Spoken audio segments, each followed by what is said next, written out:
ପିଲାମାନେ ତୁମମାନଙ୍କୁ ସଂସ୍କୃତ ଶିକ୍ଷାୟତନକୁ ସ୍ୱାଗତ। ଆଜି ଆମେ ପଢିବା ନବମ ଶ୍ରେଣୀର ସଂସ୍କୃତ ଅନୁଚ୍ଛେଦ 6 ବ୍ୟାକରଣ ବିଭାଗରୁ ଅନୁଚ୍ଛେଦ 6 ପଢିବା, ଯୋଉଟା କି ଆମେ ସଂସ୍କୃତରୁ ଓଡ଼ିଆ କରିବା। ସଂସ୍କୃତରେ ଅଛି, ଆମେ ତାକୁ ଓଡ଼ିଆ କରିବା। ପିଲାମାନେ ପଢା ହଉଛି ଯେହେତୁ ଭିଡିଓରେ, ତେଣୁ ନିଶ୍ଚିତ ଭାବରେ ଗୋଟେ ଲାଇକ୍ କରିବ, ସେୟାର ମଧ୍ୟ କରିବ ଏବଂ ସବସ୍କ୍ରାଇବ କରିବାକୁ ମଧ୍ୟ ଭୁଲିବ ନାହିଁ। ତେଣୁ ତାହେଲେ ଆଜି ଆମେ ଚାଲ ଆରମ୍ଭ କରିବା ପାଠ। ଜୟ ଜଗନ୍ନାଥ। ପିଲାମାନେ ଆଜି ଆମେ ଗୀତା ସମ୍ପର୍କରେ ହିଁ ପଢିବା। ଗୀତା ଯୋଉ ଅନୁଚ୍ଛେଦଟି ଆମର ଅଛି, ଶ୍ରୀମଦ୍ ଭଗବତ ଗୀତା ସମ୍ପର୍କରେ ଅଛି। ଷଷ୍ଠ ଅନୁଚ୍ଛେଦ ଶ୍ରୀମଦ୍ ଭଗବତ ଗୀତା। ତୁମେ ନିଶ୍ଚିତ ଭାବରେ ଗୀତା ସହିତ ପ୍ରାୟ ସମସ୍ତେ ପରିଚିତ ଥିବ, କାରଣ ଗୀତା ହେଉଛି ଆମ ହିନ୍ଦୁ ଧର୍ମର ଗୋଟେ ବିଶେଷ ଗ୍ରନ୍ଥ, ଯାହାକି ଛୋଟ ପିଲାଠାରୁ ଆରମ୍ଭ କରି ବୃଦ୍ଧ ବୟସ୍କ ସମସ୍ତଙ୍କର ଏଇଟା ଆବଶ୍ୟକତା ରହିଛି ଗୀତାରେ। ଏ ଗୀତାଟି ମହାଭାରତରୁ ଆସିଅଛି। ତାହେଲେ ଚାଲ ଅନୁଚ୍ଛେଦଟି ପାଠ କରିବା ଏବଂ ଆ ଭିତରୁ ଆମେ ବହୁତ କଥା ଶିଖିବା। ଦେଖ, ଶ୍ରୀମଦ୍ ଭଗବତ ଗୀତା ବସ୍ତୁତଃ ମହାଭାରତସ୍ୟ ଅଂଶଃ अस्ति। ତାହେଲେ ତାର ଓଡ଼ିଆ ଜାଣିନିଅ। ଶ୍ରୀମଦ୍ ଭଗବତ ଗୀତା, ଯାହାକି ଭଗବାନ ଶ୍ରୀକୃଷ୍ଣଙ୍କର ମୁଖ ନିଃସୃତ ବାଣୀ, ମହାଭାରତର ଅଂଶ ବିଶେଷ ଇଏ ଅଟେ। ମହାଭାରତ ଯୁଦ୍ଧର ଅବ୍ୟବହିତ ପୂର୍ବରୁ ଭଗବାନ ଶ୍ରୀକୃଷ୍ଣ ଅର୍ଜୁନଙ୍କୁ କେତେ ଗୁଡ଼ିଏ ଉପଦେଶ ଦେଇଥିଲେ, ତାହା ଶ୍ରୀମଦ୍ ଭଗବତ ଗୀତା ନାମରେ ନାମିତ। ବସ୍ତୁତଃ କହିଲେ ପ୍ରକୃତରେ ମହାଭାରତଃ ଅଂଶଃ अस्ति। ଏହା ଗୋଟେ, ଏ ଯୋଉ ଗୀତାଟି ମହାଭାରତର ଅଂଶ ଅଟେ। ଗୀତାଟି କେତେବେଳେ ରଚିତ ହେଇଥିଲା ନା, ଯେତେବେଳେ ଅର୍ଜୁନ ପିଲାମାନେ କିଏ? ମଧ୍ୟମ ପାଣ୍ଡବ, ନାଇଁ? ଯୁଧିଷ୍ଠିର, ଭୀମ, ଅର୍ଜୁନ, ନକୁଳ, ସହଦେବ, ଏମାନେ ହେଲେ ପାଣ୍ଡବ। ତେଣୁ ଅର୍ଜୁନ ହଉଛନ୍ତି ମଧ୍ୟମ ପାଣ୍ଡବ। ଅର୍ଜୁନ ଯୁଦ୍ଧରେ କୋଉଠି ନା ମହାଭାରତ ଯୁଦ୍ଧରେ ଆତ୍ମୀୟାନ କହିଲେ ପିଲାମାନେ କଣ ବୁଝୁଛ? ଆତ୍ମୀୟାନ ମାନେ ନିଜ ଲୋକମାନଙ୍କୁ, ହେଲା, ନିଜର ଲୋକମାନଙ୍କୁ, ଆତ୍ମଗତ ସମ୍ପର୍କ ଯାହା ସହିତ ରହିଛି, ରକ୍ତଗତ ସମ୍ପର୍କ ଯାହା ସହିତ ରହିଛି, ସେଇ ଆତ୍ମୀୟ ମାନଙ୍କୁ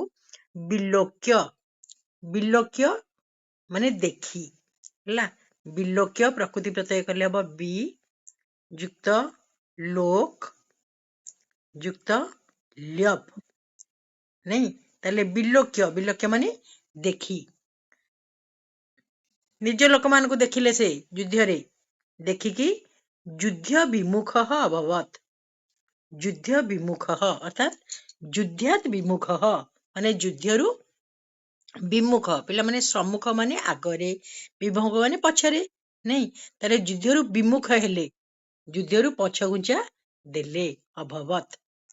ତଦା ଭଗବାନ ଶ୍ରୀକୃଷ୍ଣ, ତଦା କହିଲେ ସେତେବେଳେ, ତସ୍ମିନ୍ ସମୟେ, ତଦା ମାନେ ତସ୍ମିନ୍ ସମୟେ ଅର୍ଥାତ୍ ସେତେବେଳେ, ଭଗବାନ ଶ୍ରୀକୃଷ୍ଣ, ଏଇ ବାକ୍ୟଟିରେ ଭଗବାନ ଶ୍ରୀକୃଷ୍ଣ କର୍ତ୍ତା, ତେଣୁ ଏଠି କର୍ତ୍ତରୀ ପ୍ରଥମା ଏଇଟା ହବ। ଭଗବାନ ଶ୍ରୀକୃଷ୍ଣ ଅର୍ଜୁନମ୍ ଉପଦିଶତି ସ୍ମ, ଅର୍ଜୁନଙ୍କୁ ଉପଦେଶ ଦେଇଥିଲେ। ଅର୍ଜୁନମ୍ ଏଠି କର୍ମଣି ଦ୍ୱିତୀୟା। ଉପଦିଶତି କହିଲେ ଉପଦେଶ ଦେଉଛନ୍ତି, କିନ୍ତୁ ସ୍ମ ଲାଗିଗଲା ମାନେ କଣ? ଅତୀତ କାଳର ଅବୟ ଏଇଟା, ଉପଦେଶ ଦେଇଥିଲେ, ହେଲା। ତଦା ଅର୍ଥାତ୍ ସେଇତିବେଳେ ଭଗବାନ ଶ୍ରୀକୃଷ୍ଣ ଅର୍ଜୁନଙ୍କୁ ଉପଦେଶ ଦେଇଥିଲେ। ଭଗବତଃ ଶ୍ରୀକୃଷ୍ଣସ୍ୟ, ଏଇଟା ଏକ ଷଷ୍ଠୀ ବିଭକ୍ତି ହେଇଛି, ଭଗବାନ ଶ୍ରୀକୃଷ୍ଣଙ୍କର।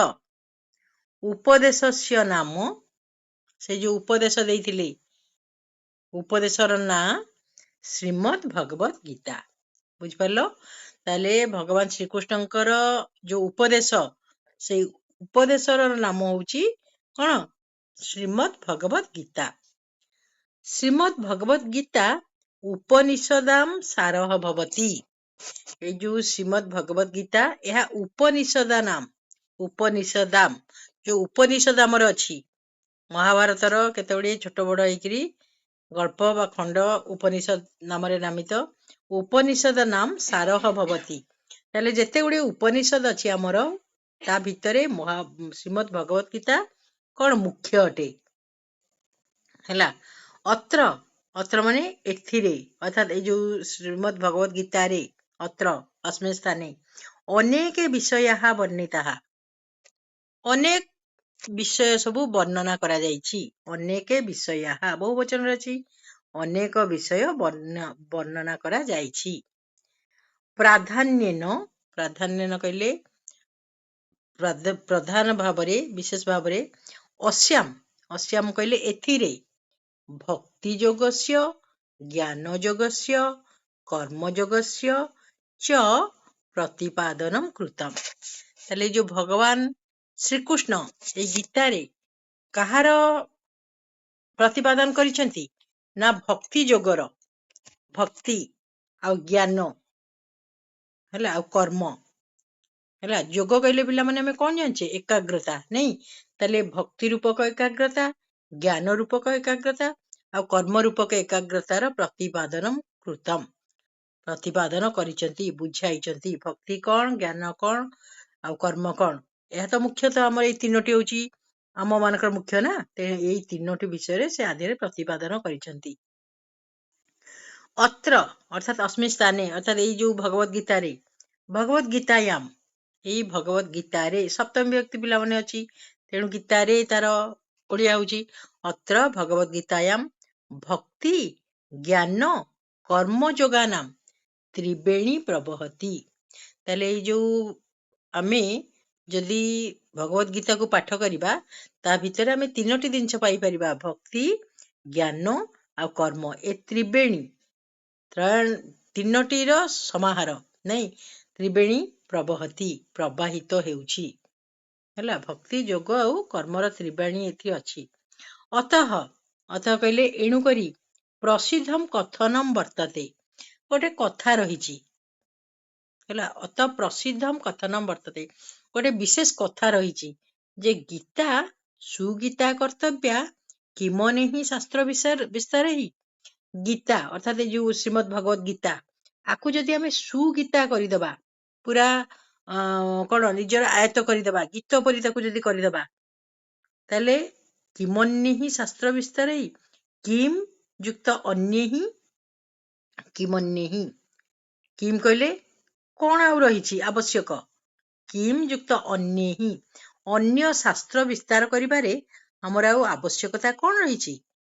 ତେଣୁ ଗୀତା ହିଁ ମୁଖ୍ୟ। ଗୀତାକୁ ଯଦି ଆମେ ଆୟତ୍ତ କରିଦବା, ତିନୋଟି ତ୍ରିବେଣୀର ସଙ୍ଗମ ଆଦି ରହିଛି, ଭକ୍ତି କର୍ମ ଆଉ ଯୋଗର, ତେଣୁ ଆମର ଅଲଗା ଶାସ୍ତ୍ରର ଅଧ୍ୟୟନ ହିଁ ଆବଶ୍ୟକ ନାହିଁ। ପ୍ରତ୍ୟେକ ମାନବ ସୁଖମ୍ କାମୟତେ, ଆମେ ତ ଏଇଟା ପିଲାମାନେ ଜାଣିଛେ, ପ୍ରତ୍ୟେକ ମଣିଷ କଣ ଚିନ୍ତା କରେ? ସୁଖ ହିଁ କାମନା କରେ।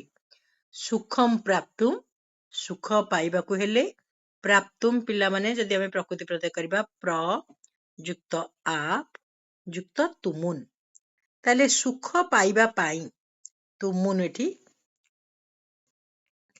ହେଲା। ସୁଖ ପାଇବା ପାଇଁ ତ୍ରୟଃ ମାର୍ଗାଃ ଅର୍ଥାତ୍ ତିନୋଟି ମାର୍ଗ ନିର୍ଦ୍ଦିଷ୍ଟାଃ ସନ୍ତି। ଆମେ ଯଦି ପ୍ରକୃତ ସୁଖ ପାଇବା ପାଇଁ ଇଚ୍ଛା କରିବା, ସୁଖର ତିନୋଟି ମାର୍ଗ ରହିଛି। ସେ ତିନୋଟି ମାର୍ଗ କଣ? ଭକ୍ତି ଜ୍ଞାନମ୍ କର୍ମମ୍ ଚ। ତାହେଲେ ସୁଖ ପାଇବା ପାଇଁ ମୂଳତଃ ତିନୋଟି ମାର୍ଗ ଆମର ଆବଶ୍ୟକ। ଗୋଟେ ହେଲା ଭକ୍ତି, ଭକ୍ତି ଦ୍ୱାରା ଆମେ ସୁଖ ପାଇପାରିବା, ନହେଲେ ଜ୍ଞାନ ଦ୍ୱାରା ସୁଖ ପାଇପାରିବା, ନହେଲେ କର୍ମ ଦ୍ୱାରା ହିଁ ସୁଖ ପାଇପାରିବା। ତାହେଲେ ଭକ୍ତି ଜ୍ଞାନ ଆଉ କର୍ମ ଏଇ ତିନୋଟି ହଉଛି ସୁଖର ତିନୋଟି ମାର୍ଗ। ଅତଃ ଅତଃ କହିଲେ ଏଣୁକରି ଭକ୍ତଃ ଜ୍ଞାନୀ କର୍ମଶୀଳଃ, ଯାହା ନିକଟରେ ଭକ୍ତି ରହିଛି ସେ ହେଲା ଭକ୍ତଃ, ଯାହା ନିକଟରେ ଜ୍ଞାନ ରହିଛି ସେ ଜ୍ଞାନୀ, ଆଉ ଯିଏ କର୍ମଠ ତାକୁ କଣ କହିବା? କର୍ମଶୀଳ। ପ୍ରତ୍ୟେକ ମାନବ, ତେଣୁ ଭକ୍ତ ଜ୍ଞାନୀ ଆଉ କର୍ମଶୀଳ ମାନବ ପ୍ରତ୍ୟେକ ଲୋକ ଶ୍ରୀମଦ୍ ଭଗବତ ଗୀତାୟାଃ ଅଧ୍ୟୟନେନ, ଶ୍ରୀମଦ୍ ଭଗବତ ଗୀତାକୁ ପଢିବା ଦ୍ୱାରା କଲ୍ୟାଣମ୍ କର୍ତ୍ତୁମ୍ ଶକ୍ନୋତି, କଲ୍ୟାଣ କରିବା ପାଇଁ କଣ ହେଇପାରିବେ? ସକ୍ଷମ ହେଇପାରିବେ। କର୍ତ୍ତୁମ୍ କ୍ରୁଯୁକ୍ତ ତୁମୁନ୍, ନାଇଁ? ତେଣୁ କଲ୍ୟାଣ କରିବା ପାଇଁ ସକ୍ଷମ ହେଇପାରିବ କୋଉମାନେ? ନା କେବଳ ଭକ୍ତ ଜ୍ଞାନୀ ଆଉ କର୍ମଶୀଳ ବ୍ୟକ୍ତି। ଏଷୁ ତ୍ରିଷୁ ଏଇ ତିନୋଟି ମାର୍ଗ ଭିତରେ ମାର୍ଗେଷୁ ଅପି କର୍ମଯୋଗ। ଏଇ ଯୋଉ ତିନୋଟି ମାର୍ଗ ରହିଲା ଭକ୍ତି କର୍ମ ଆଉ ଜ୍ଞାନ, ଆ ଭିତରେ କର୍ମଯୋଗ ଆଧୁନିକ ଯୁଗେ ଅର୍ଥାତ୍ ବର୍ତ୍ତମାନ ସମୟରେ ଆଧୁନିକ ଯୁଗରେ କଲ୍ୟାଣମ୍ ଭବତ୍ କରୋତି, ସୁତରାଂ କଲ୍ୟାଣମ୍ କରୋତି। କର୍ମଯୋଗ ହିଁ ଆଧୁନିକ ଯୁଗରେ କଲ୍ୟାଣକର ଅଟେ, କାରଣ କର୍ମ କଲେ ହିଁ ତା ଦେହରୁ କିଛି ଭୋଗ ମିଳେ ଏବଂ କାହାର କିଛି ଅସୁବିଧା ହୁଏ ନାହିଁ। ତେଣୁ କର୍ମଯୋଗ ହଉଛି ମୁଖ୍ୟତଃ ଆଧୁନିକ ଯୁଗରେ। ତାହେଲେ କର୍ମଯୋଗ ଜୀବନେ ସଂଘର୍ଷସ୍ୟ ଉପଦେଶମ୍ ପ୍ରୟଚ୍ଛତି। ଏଇ ଯୋଉ କର୍ମଯୋଗଟି ଏହା ଜୀବନ ଭିତରେ ହେଲା ସଂଘର୍ଷସ୍ୟ ଉପଦେଶମ୍ ପ୍ରୟଚ୍ଛତି। ଗୋଟେ ସଂଘର୍ଷ, ଗୋଟେ କଣ ଷ୍ଟ୍ରଗଲ, ଏହାର ଉପଦେଶ ହିଁ ପ୍ରଦାନ କରେ। କର୍ମ ମାନବସ୍ୟ ଧର୍ମ। ତେଣୁ କର୍ମ ହଉଛି କାହାର ଧର୍ମ? ମାନବର। କର୍ମ ହିଁ ଶ୍ରେଷ୍ଠ ଧର୍ମ, ନାଇଁ କି? ପରମ କିନ୍ତୁ କର୍ମ ତଦେବ କଲ୍ୟାଣକରମ୍, ତଦେବ ତତ୍ ଯୁକ୍ତ ଏବ ହେଲା ତଦେବ। ତାହେଲେ କର୍ମ ସେତେବେଳେ ହିଁ ତଦେବ କଲ୍ୟାଣକରମ୍, କଲ୍ୟାଣକର ହେଇପାରିବ ଯସ୍ମିନ୍ ଫଳସ୍ୟ ଇଚ୍ଛା ନ ଭବେତ୍। ଯସ୍ମିନ୍ ଅର୍ଥାତ୍ ଯେଉଁଠାରେ ଫଳସ୍ୟ ଇଚ୍ଛା ନ ଭବେତ୍, ଫଳର ଇଚ୍ଛା ରହିବ ନାହିଁ। ହେଲା କର୍ମ ସେତେବେଳେ କଲ୍ୟାଣକର ହବ ଯେତେବେଳେ ତା ଦେହରେ ତମେ ଫଳର ଆଶା କରିବ ନାହିଁ। କର୍ମ କରିଚାଲ, ଫଳ ତ ଭଗବାନ ଦେବେ ନା। ତେଣୁ ଭଗବାନ ଶ୍ରୀକୃଷ୍ଣ ସ୍ପଷ୍ଟ ମୁକ୍ତବାନ। ତେଣୁ ଏଇ ଗୀତାରେ ଭଗବାନ ଶ୍ରୀକୃଷ୍ଣ ସ୍ପଷ୍ଟ ଭାବରେ ଉକ୍ତବାନ କହିଥିଲେ। ଉକ୍ତବାନ ପ୍ରକୃତି ପ୍ରତ୍ୟୟ ହେଲା ବଚ୍ ଯୁକ୍ତ ତବତୁ। ହେଲା ତାହେଲେ ଭଗବାନ ଶ୍ରୀକୃଷ୍ଣ ଗୀତାରେ ପୁରା ପରିଷ୍କାର ଭାବରେ କହିଛନ୍ତି କର୍ମଣ୍ୟବାଧିକାରେସ୍ତୁ, ହେଲା କର୍ମଣ୍ୟବାଧିକାରେସ୍ତୁ ମା ଫଳେଷୁ କଦାଚନ। ତାହେଲେ କର୍ମଣି ମାନେ କର୍ମରେ, ଏବ ମାନେ ହିଁ, ହେଲା କର୍ମଣ୍ୟେବ କର୍ମରେ ହିଁ ଅଧିକାର ଯୁକ୍ତ ତେ, ହେଲା ତେ କହିଲେ ତୁମର କଣ ରହିଛି? କର୍ମରେ ହିଁ ଅଧିକାର ରହିଛି। ମା ଫଳେଷୁ କଦାଚନ, ଫଳରେ କେବେ ହେଲେ ତୁମେ କଣ ଅଧିକାର ନାହିଁ। ଫଳ ଭଗବାନ ଦେବେ, ତମେ କେବଳ କର୍ମ ହିଁ କରିଚାଲିବ। ହେଲା ପିଲାମାନେ, ଏବେ ଆର ଉତ୍ତର କରିନବା। ଦେଖ ଏକେନ ବାକ୍ୟେନ ସଂସ୍କୃତ ଭାଷୟା ମାତୃଭାଷୟା ବା ଉତ୍ତରମ୍ ଲିଖତଃ।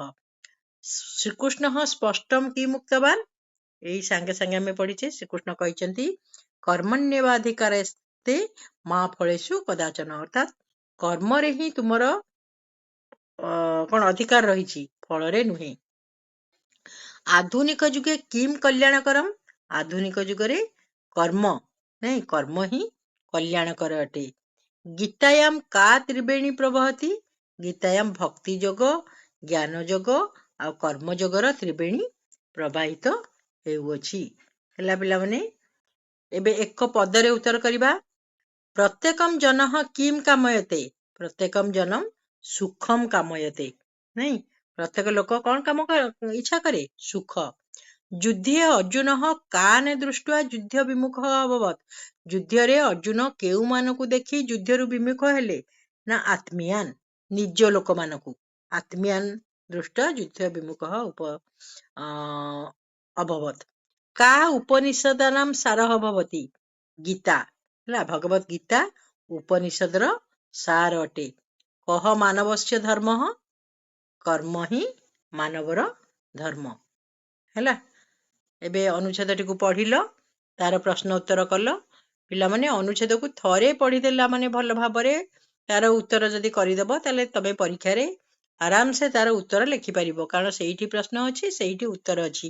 କେବଳ ତାକୁ ଓଡ଼ିଆଟିକୁ ଭଲ ଭାବରେ ବୁଝି ନେବା ଦରକାର, ଭିତରେ ଥିବା ଗ୍ରାମାରକୁ ମଧ୍ୟ ଟିକେ ଟିକେ ଜାଣିବା ଦରକାର। ତାହେଲେ ଆଜି ପାଇଁ ଏଇଠି ରଖିବା। ସମସ୍ତଙ୍କୁ ଧନ୍ୟବାଦ। ପିଲାମାନେ ଲାଇକ୍, ସେୟାର ଆଉ ସବସ୍କ୍ରାଇବ୍ କରିବାକୁ ମୋଟେ ଭୁଲିବ ନାହିଁ। ଧନ୍ୟବାଦ।